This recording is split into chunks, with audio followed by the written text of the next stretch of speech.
This is a story about Mr. Daydream. You know what he looks like, don't you, because you've seen him at the beginning.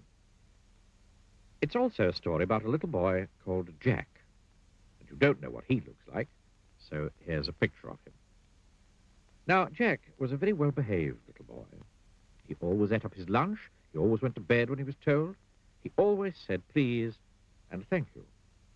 But Jack was a daydreamer.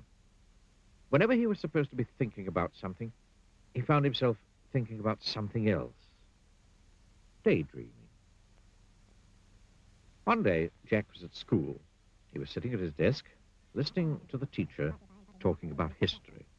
Suddenly, out of the corner of his eye, Jack saw something outside the window on the grass in front of the school.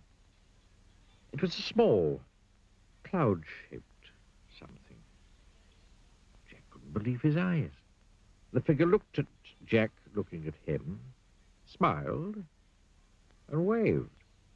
Jack looked at his teacher, who was still talking. Then he got up, quietly, ever so quietly, and slipped out. He crossed the grass to the strange-looking, cloud-shaped figure. "Hello," he said. "Who are you?" "Oh, I'm Mr. Daydream," said the figure. "What's your name?" "Jack," said Jack. I'm going off on an adventure," Mr. Daydream said to Jack. "Would you like to come with me?" "Oh, yes, please," replied Jack. "Very well, then," said Mr. Daydream. And putting two fingers in his mouth, he let out the loudest whistle Jack had ever heard in his whole life. A huge bird swooped down out of the sky and landed beside Jack and Mr. Daydream. "Come on," said Mr. Daydream to Jack, and climbed onto the bird's back. Jack climbed on too. It was really an enormous bird, and there was plenty of room for both of them. "Hold on," said Mr. Daydream. Jack held on, tight. The huge bird flapped its huge wings, and suddenly they were high up in the air.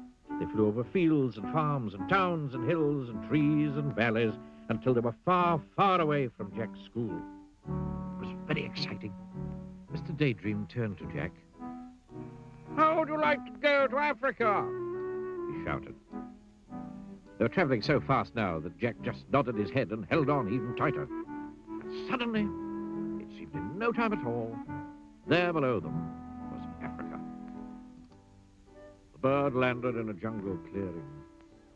Jack and Mr. Daydream climbed off the bird's back. It was very hot. "Come on," said Mr. Daydream to Jack. "Let's go and explore."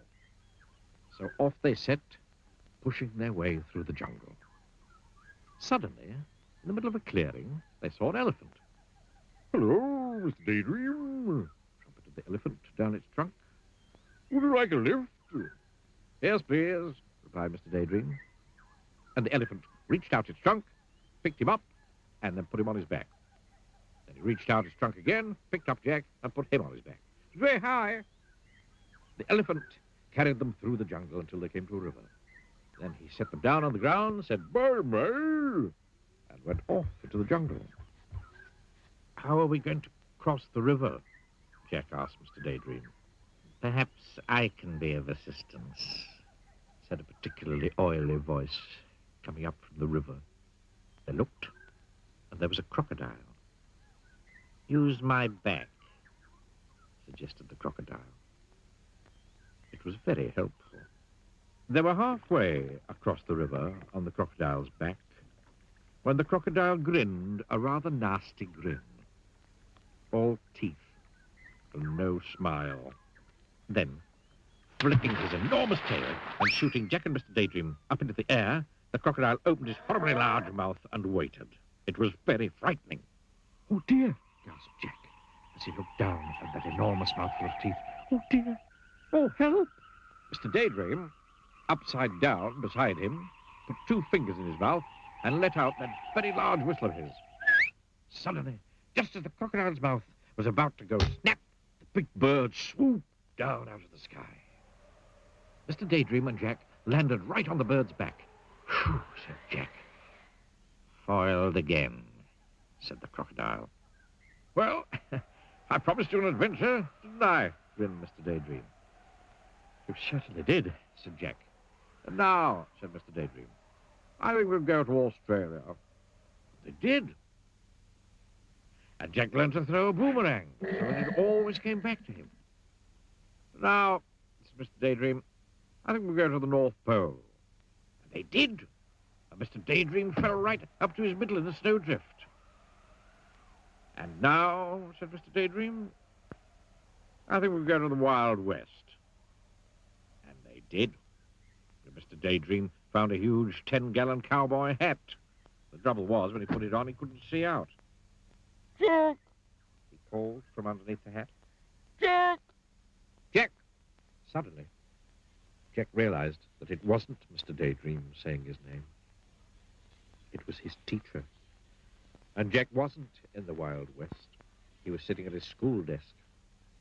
Jack, said the teacher again, you've been daydreaming. It was true. He had. Or had he?